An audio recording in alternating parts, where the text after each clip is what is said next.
Todos recordamos la imagen del Santo Padre confesándose, bajando a la Basílica de San Pedro y como un penitente más arrodillándose delante del confesionario. Posiblemente esa imagen haya arrastrado a más penitentes a acercarse a ese sacramento que muchas de las predicaciones que hemos realizado. El mejor sermón es el de Fray Ejemplo. Fray Ejemplo es el mejor de los predicadores. Permítame compartir con ustedes experiencias y consejos prácticos sobre el sacramento de la confesión.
Sí, quisiera en esta edición con ustedes hablar de algunos consejos prácticos sobre el sacramento de la confesión, o sacramento de la reconciliación, o sacramento de la penitencia, porque conocemos de tantas formas el sacramento del perdón.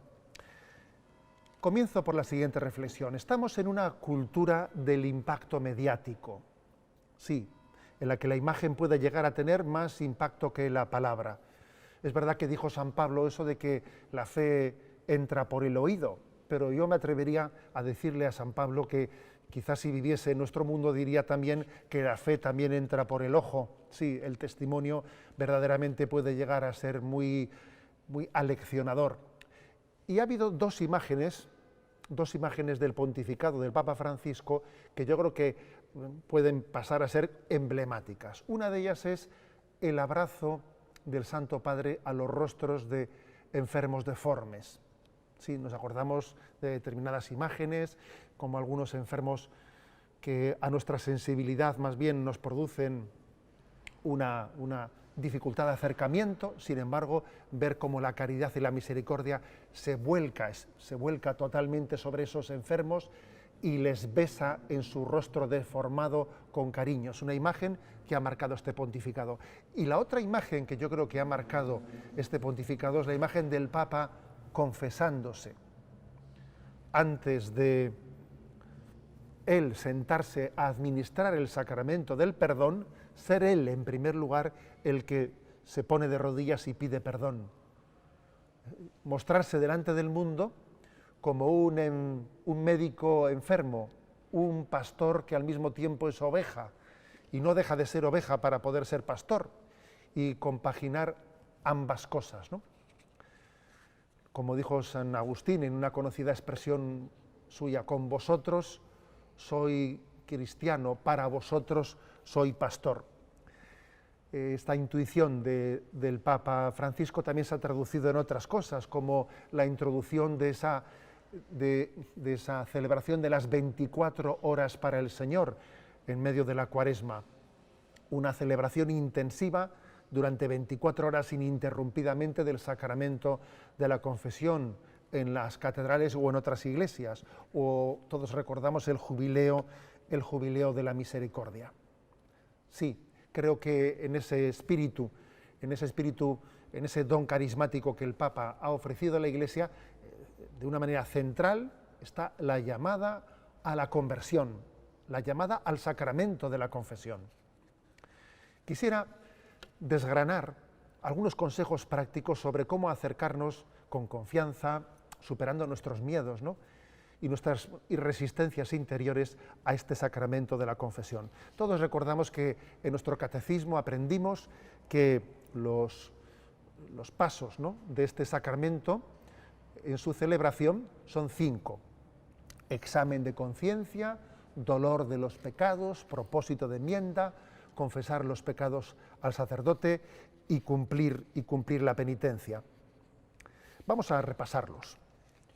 El primero, examen de conciencia. Pocas veces damos la debida importancia al primero de los pasos, que tiene lugar antes de que nos hayamos acercado al confesor. Y recordemos la parábola del hijo pródigo, como existe toda una reflexión previa en ese hijo que marchó de su casa antes de que finalmente llegue a acercarse y confesar su pecado y su dolor delante de su padre. El examen de conciencia debe de comenzar pidiendo luz al Espíritu Santo para conocernos a la luz de Dios, conocernos a la luz de la mirada de Dios. ¿Cómo me ve Dios? ¿Qué piensa el Señor de mí? ¿Estará el Señor contento con mi vida? Nosotros tenemos un concepto muy antropocéntrico. A veces solemos confundir el examen de conciencia con una mera introspección psicológica. ¿Me siento realizado o no me siento realizado? Parece que el examen de conciencia es casi como un estado de satisfacción psicológica, satisfacción interior, pero sería un error. Sería olvidarnos de que detrás del sacramento de la confesión hay una llamada de Dios a vivir conforme a su voluntad. Por eso, cuando nos ponemos en presencia de Dios, la primera pregunta debe ser: Señor, ¿tú cómo me ves? ¿Cómo me ves? Conocerme como Jesús me conoce, sin reducir el sacramento de la confesión a una mera introspección o una evaluación de autosatisfacción. Es verdad que el que nosotros no estemos en paz con nosotros mismos, el que no estemos satisfechos, es una pista, por supuesto que es una pista, porque el estar interiormente mal, el haber perdido la paz, nos está indicando que posiblemente estamos alejados de la voluntad de Dios y nos tiene que poner en pista de esa pregunta: ¿qué piensa Dios de mí? ¿Está Dios contento conmigo? Pero sería un error reducir el examen de conciencia meramente a un cuestionamiento o a un examen de nuestra satisfacción o no satisfacción interior. Entre otras cosas, porque también la conciencia tiene que ser educada. Y no basta con decir: a mí me remuerde la conciencia o a mí no me remuerde la conciencia. Igual a alguno le debería de remorder la conciencia porque no le remuerde la conciencia, ¿eh? También la conciencia tiene que ser educada. El hecho de que tengamos la conciencia anestesiada puede ser también objeto de tener responsabilidad en ello. El hecho de sentirse bien cuando uno debería de sentirse mal, ¿acaso no es eso objeto, no debería ser objeto de reflexión interior? Por eso, estamos en un acto teologal. ¿Cómo me mira Dios? No solo cómo me veo yo a mí mismo. Es muy importante dejarnos ver a la luz de Dios. Y además, digamos una cosa: el que sea la luz de Dios, el que sean los mandamientos de la ley de Dios, los que pongan luz en nuestra vida para vernos con objetividad, eso también nos va a ayudar mucho. A veces uno no ve tan fácilmente sus propios pecados, sus propios defectos. Con los defectos pasa a veces como con las luces largas de los coches, de los autos. Solo te molestan los que vienen de enfrente, los tuyos no te molestan. Molestan los de los demás, los focos de los demás, que te ciegan, pero los tuyos no te molestan porque apuntan en dirección contraria. Por eso tenemos que dejarnos interpelar por la luz de Dios para vernos en nuestra verdadera objetividad. ¿Y esto cómo se hace? ¿Esto en qué se traduce? Si yo quiero que el examen de conciencia sea verme desde la luz de Dios, ¿de qué manera puedo hacerlo? Un servidor tuve ocasión de escribir hace poco tiempo todavía un libro con el título de A la luz de su mirada, en el que ofrecí algunos instrumentos concretos sobre el examen de conciencia. Y el primero, obviamente, que es el más pedagógico, es el de servirnos de los 10 mandamientos de la ley de Dios. Los mandamientos de la ley de Dios son una lámpara y luz para nuestro camino, para que nos veamos confrontados, cotejados con esa luz de Dios. También hay otros caminos concretos que también creo que deben de ser complementarios, como son, por ejemplo, el examen de conciencia desde las bienaventuranzas, o desde el listado de las virtudes, o desde distintos pasajes bíblicos. La palabra de Dios siempre es interpelante y podemos servirnos de muchos pasajes de la Sagrada Escritura para hacer un examen de conciencia. Si es verdad que el más tradicional ha sido desde los 10 mandamientos, yo les invito a ustedes a hacer también un examen de conciencia según las bienaventuranzas, siguiendo también los pecados capitales, siguiendo también las características del amor de San Pablo que dice en Corintios 13, tantos otros pasajes evangélicos que son para nosotros como un espejo en el que ver nuestra vida a la luz de Dios. No olvidemos también una posibilidad que es muy práctica. A veces también, y es frecuente, que los confesores, les voy a decir que yo tengo pues una de los regalos que Dios me ha dado también, aun siendo obispo, es mantener siempre pues unas horas en mi agenda semanal destinadas al sacramento de la confesión. Procuro hacerlo y en nuestra capilla de la adoración perpetua ahí tengo mi horario de confesionario, que es un momento de máxima, de disfrutar del sacerdocio en el que puedo estar ahí presente. Pues quería decir que es frecuente que los sacerdotes ayudemos a los fieles en su examen de conciencia. Con frecuencia viene un fiel, manifiesta los pecados, si no ha hecho un examen de conciencia muy ordenado, manifiesta los pecados que más le preocupan, pero luego también el sacerdote puede y conviene que lo haga en más de una ocasión cuando ve que no ha habido un examen de conciencia muy ordenado, puede ayudarle con determinadas preguntas. Y frecuentemente se descubre, el confesor, el sacerdote descubre que a veces pues, nos hemos acercado al sacramento desde una preocupación determinada, por ejemplo, porque alguien ha tenido una discusión con su padre o con su madre y ese joven tiene un gran disgusto por haber faltado el respeto a su padre y a su madre y acude al sacramento de la confesión, pero posiblemente quizás no tenga, en ese momento no ha tenido la sensibilidad suficiente para caer en cuenta de que hay otros aspectos de su vida a los cuales también tiene que poner luz, tiene que encender los focos, hacer luz en todos los aspectos de nuestra vida. Por eso también el examen de conciencia a veces se realiza complementariamente en ese diálogo con el sacerdote, en el momento del sacramento. Pero vayamos adelante, porque son 5 los puntos y estoy todavía en el primero y le prometo ser capaz de ser resumido para hablar de los 5 en esta charla. En segundo lugar es dolor de los pecados. Sin duda alguna, la contrición es el acto esencial de la confesión, es lo esencial, el acto de contrición. En la parábola del hijo pródigo es ese momento en que dice: Padre, he pecado contra el cielo y contra ti. Me duele el haber ofendido el corazón de Dios. Tenemos que procurar darle toda la importancia al acto de contrición cuando nos acercamos a este sacramento. Y cuidado, porque tenemos que reconocer que con cierta frecuencia el dolor que nos mueve para acercarnos al sacramento de la confesión es un dolor que no es santo. A veces es un amor propio herido. A veces es el decir: he fallado, ¿cómo es posible que yo haya vuelto a caer? Me avergüenzo de mí mismo. A veces no hay un debido dolor de haber ofendido a Dios, sino casi una decepción de amor propio con uno mismo. ¿No será tal vez en esa sensación que tenemos de que no adelantamos y no avanzamos lo que debiéramos de avanzar en la vida espiritual? ¿No será más bien que el problema está en que no hay verdadero acto de contrición o que el acto de contrición es muy imperfecto?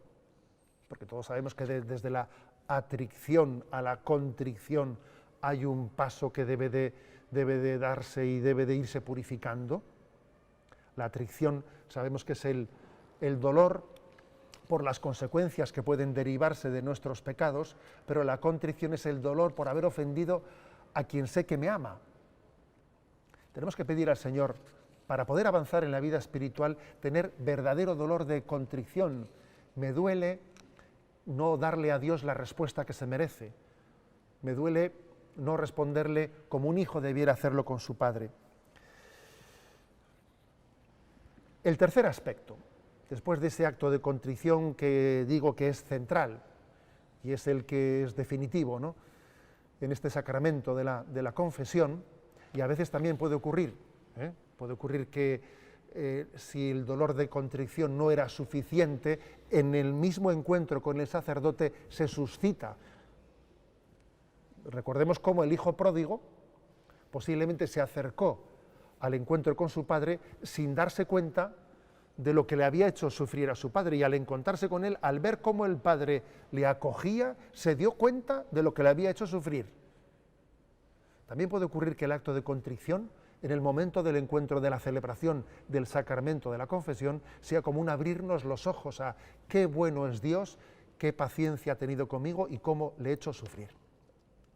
El tercer aspecto de la confesión es el propósito de enmienda, muy ligado al dolor de los pecados. Del dolor de los pecados se deriva un propósito de enmienda, pero el dolor de los pecados no tiene que ser únicamente teórico, tiene que traducirse en la práctica, en una estrategia concreta que tiene que derivarse de ella.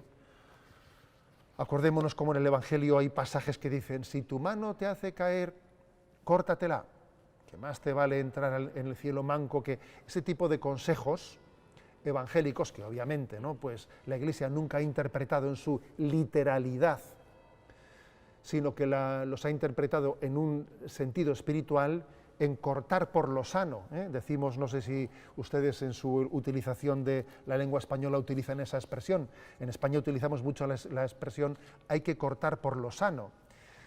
Precisamente es una aplicación práctica de ese principio, es decir, estamos llamados a tomar decisiones para ordenar nuestra vida, para que estratégicamente no seamos tan fácilmente tentados. Y quizás alguien tiene que decir, pues yo debo de saber cortar con ciertas amistades, porque sé que en determinados ambientes, con determinadas amistades, no tengo la personalidad suficiente para hacer frente a las tentaciones. El propósito de enmienda es también un juicio prudencial, es decir, de qué manera tengo que ordenar mi vida, mis horarios, mi forma de acostarme, mi forma de ver la televisión, para que previsiblemente pues, pueda tener éxito en la lucha contra la tentación. Hay también una posibilidad de que en el diálogo con el sacerdote, en el sacramento de la confesión, se den consejos prácticos sobre el propósito de enmienda. Confesar los pecados al sacerdote, que es curioso, que parece que ha sido este cuarto de los pasos. En este sacramento parece que es el paso que ha dado nombre al sacramento de la confesión. Pero no olvidemos que ha sido precedido de los tres primeros. Confesar los pecados al sacerdote es descubrir en él, el ministro y el representante de Jesucristo. Algunos dicen, ¿y por qué tengo que confesar yo mis pecados a un hombre? ¿No los podría yo confesar directamente a Dios? A ver, pues creo que la respuesta a esa pregunta está en el mismo Evangelio. Jesús dice, a quienes les perdonéis los pecados les quedan perdonados, a quienes se los retengáis les quedan retenidos. Luego eso quiere decir que Jesucristo le ha dado al sacerdote en la administración del sacramento del perdón, le ha dado ese deber de discernir si existe un arrepentimiento suficiente de sus pecados o si no existe. Lógicamente, para hacer ese discernimiento, los pecados tienen que ser manifestados. A quienes se los perdonéis quedan perdonados, a quienes no se los perdonéis quedan retenidos.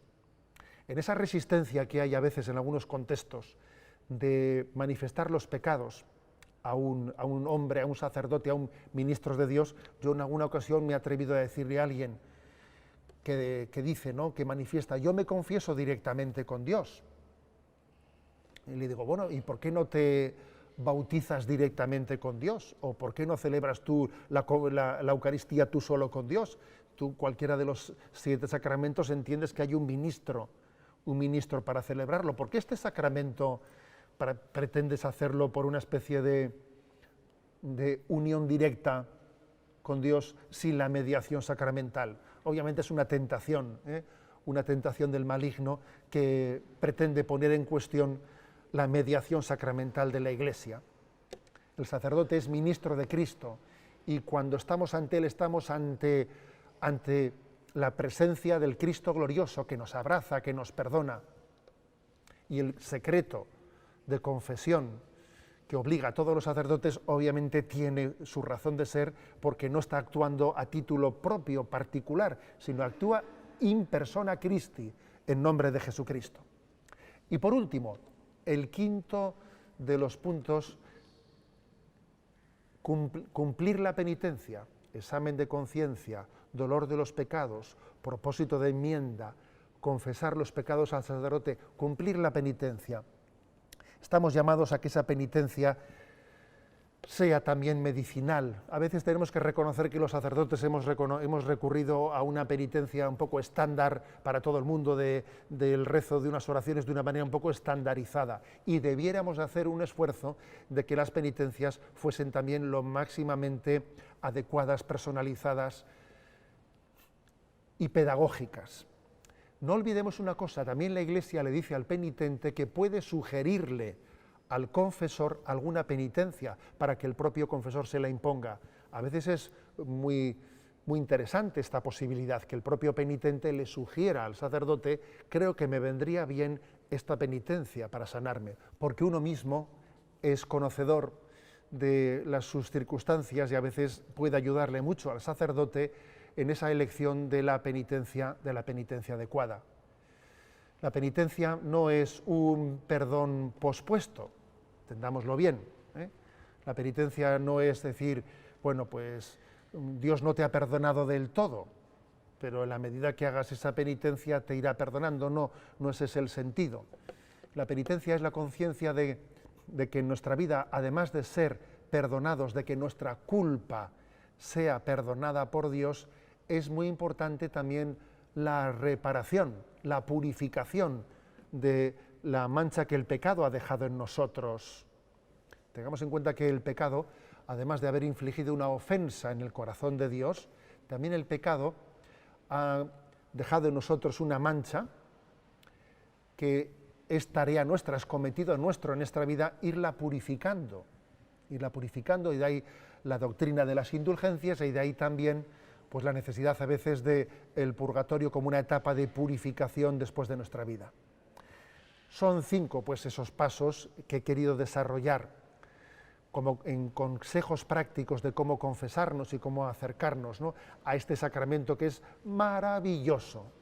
Les voy a decir que para un sacerdote celebrar este sacramento de la confesión es un ministerio sacrificado, exigente, sobre todo cuando se meten muchas horas, pero al mismo tiempo es también uno de los lugares en los que el sacerdote experimenta el poder de Dios y goza de ver los milagros que Dios hace en las almas.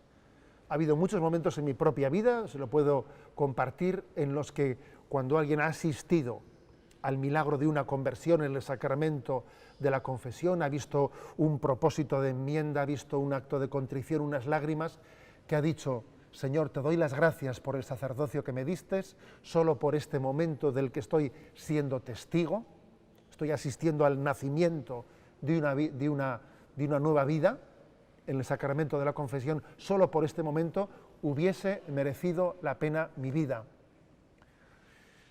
Es un gran regalo este sacramento, que por cierto es un sacramento con muchos nombres, y creo que cada uno de esos nombres que le damos al sacramento matiza algún aspecto importante. Sacramento de la conversión, sacramento de la penitencia, sacramento de la confesión, sacramento del perdón, sacramento de la reconciliación, y también le llamamos el segundo bautismo, ¿sí? el segundo bautismo, volver a nacer de nuevo. ¿Hay algo más hermoso? ¿Existe la esperanza cuando verdaderamente hemos errado en nuestra vida, cuando hemos tenido un profundo, ¿no?, una quiebra total en nuestra vida? ¿Existe esperanza de volver a comenzar de nuevo? El milagro de la resurrección de Jesucristo está profundamente ligado al sacramento de la confesión. Recibir el perdón de Dios es equiparable a resucitar, porque el pecado ha matado en nosotros, el pecado mortal ha matado en nosotros la vida de gracia. El que resucitó a Lázaro es el mismo que te dice: levántate y anda, sal de ese sepulcro y comienza una vida nueva. Sí, la confesión es resurrección. Y yo les invito a todos ustedes a no perder, a quitarle todo miedo, toda resistencia. Algunos seguro, entre todos los espectadores de esta cadena, dirá: hace muchísimos años que no me he confesado, ¿por dónde podría empezar? ¿Y cómo podría acercarme?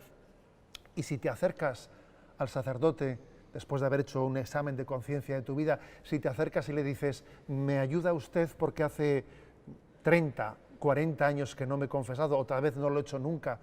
¿Me ayuda usted a andar, a caminar como un niño pide ayuda a su padre, a su madre, para caminar de la mano?